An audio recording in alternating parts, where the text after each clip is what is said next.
internet culture.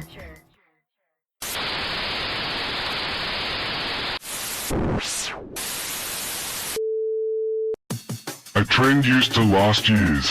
Fashion evolved over decades. Music defined entire generations. Cultural movements unfolded slowly, giving people enough time to absorb them, critique them, and eventually replace them with something new.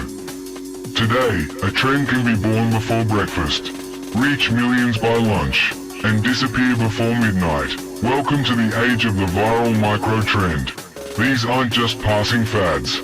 They're bursts of collective attention, brief moments when millions of people across the globe suddenly decide that one sound, one phrase, one dance, one aesthetic, one challenge, or one product deserves their attention. Then, just as suddenly, they move on. At first glance, micro-trends seem harmless. A funny meme, a catchy song, a new fashion style, a viral filter, a challenge that floods your feed for a week before vanishing into digital history. But beneath these fleeting moments lies something much deeper. Micro-trends reveal how the human mind behaves when attention itself becomes the world's most valuable resource. Why do we feel compelled to join them? Why does ignoring them sometimes make us feel strangely disconnected? And what happens to our identity when culture refreshes itself every few days?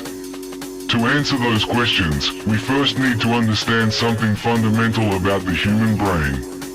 Humans are social creatures. Long before cities, governments, or the internet, survival depended on belonging to a group. Being accepted meant protection. Being excluded often meant danger. Our brains evolved to notice what everyone else was paying attention to. Thousands of years later, those instincts remain remarkably intact. Only now, the tribe isn't the village. It's the internet. Every viral trend acts as a signal. It quietly tells us what people are watching, laughing at, buying, criticizing, or celebrating.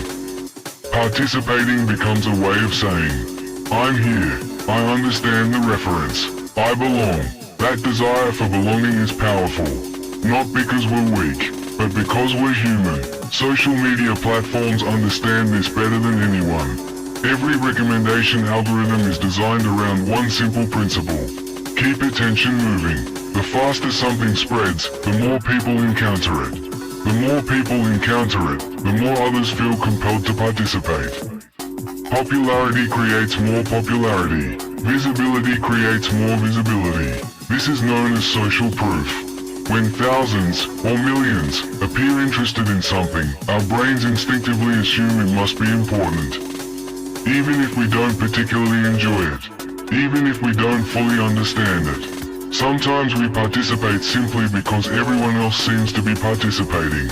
Micro-trends exploit another psychological mechanism. Novelty. The brain loves new information. Unexpected experiences trigger curiosity and activate reward systems associated with dopamine. Every fresh trend promises something different. A new joke, a new aesthetic, a new challenge, a new way to communicate. But novelty comes with a hidden cost. As we consume more rapid bursts of stimulation, our threshold for excitement begins to rise. Yesterday's viral sensation feels old by tomorrow. Last week's obsession feels ancient. Our attention becomes conditioned to expect constant change. Stillness starts to feel uncomfortable. Silence begins to resemble boredom. The result is a culture that continuously refreshes itself, not because every new trend is meaningful, but because constant novelty has become the expectation.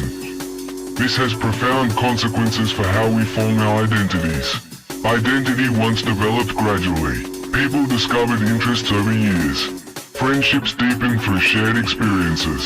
Communities were shaped by geography, family, and tradition. Now identity often becomes performative. Instead of asking, who am I?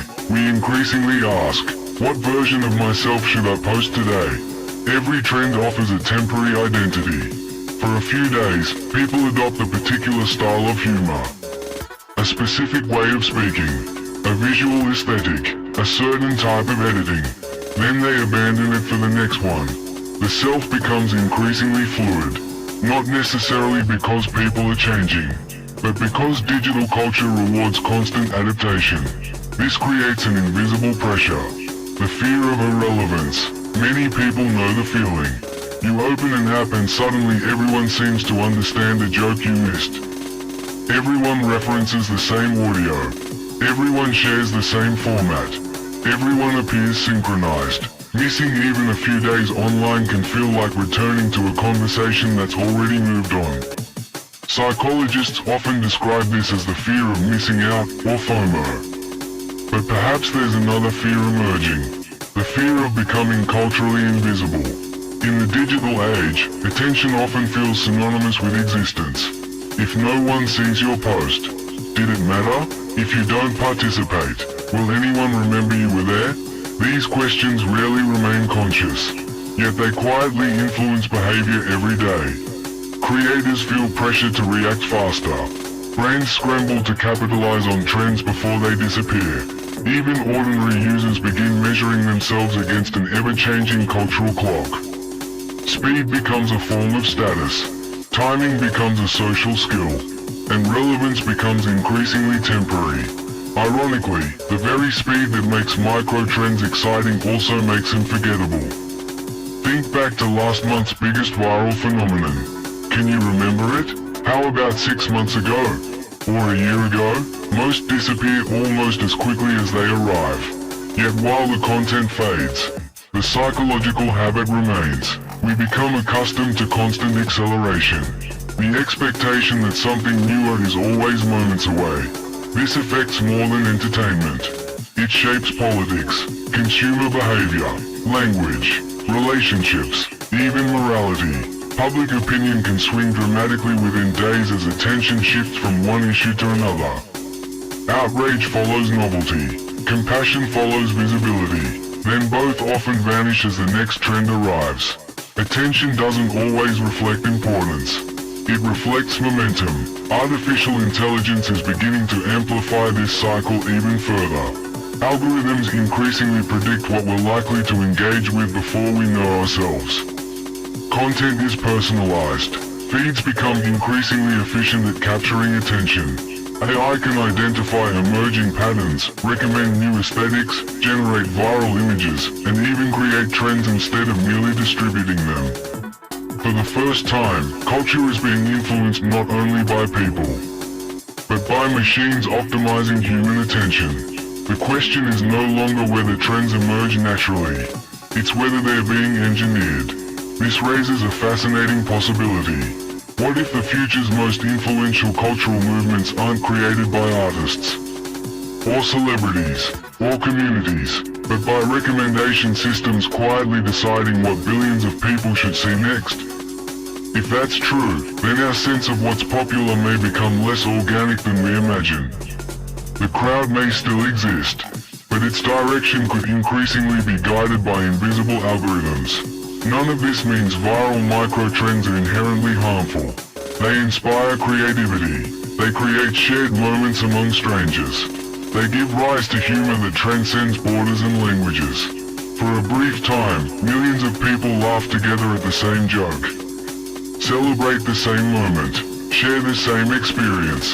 In a fragmented world, that's remarkably powerful. The challenge isn't participating. The challenge is remaining conscious while participating. To ask ourselves simple questions. Do I genuinely enjoy this? Or am I simply following momentum? Am I expressing myself? Or performing for an algorithm? Is this connection? Or merely synchronization? Perhaps the defining feature of modern digital life isn't the existence of trends. Human beings have always followed trends. It's the speed at which they now appear, evolve, and disappear. Never before has culture moved this quickly. Never before has attention been measured so precisely. Never before have billions of people participated in the same social experiment at the same time. Every swipe contributes to it. Every like reinforces it. Every share accelerates it. Every pause tells an algorithm what deserves to become tomorrow's obsession.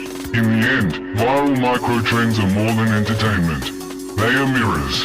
They reveal what captures our attention, what shapes our behavior, what influences our identity, And what happens when an entire civilization begins living at the speed of the next notification? The next viral trend is already forming somewhere. The real question isn't whether you'll see it. It's whether you'll choose it, or whether it will quietly choose you.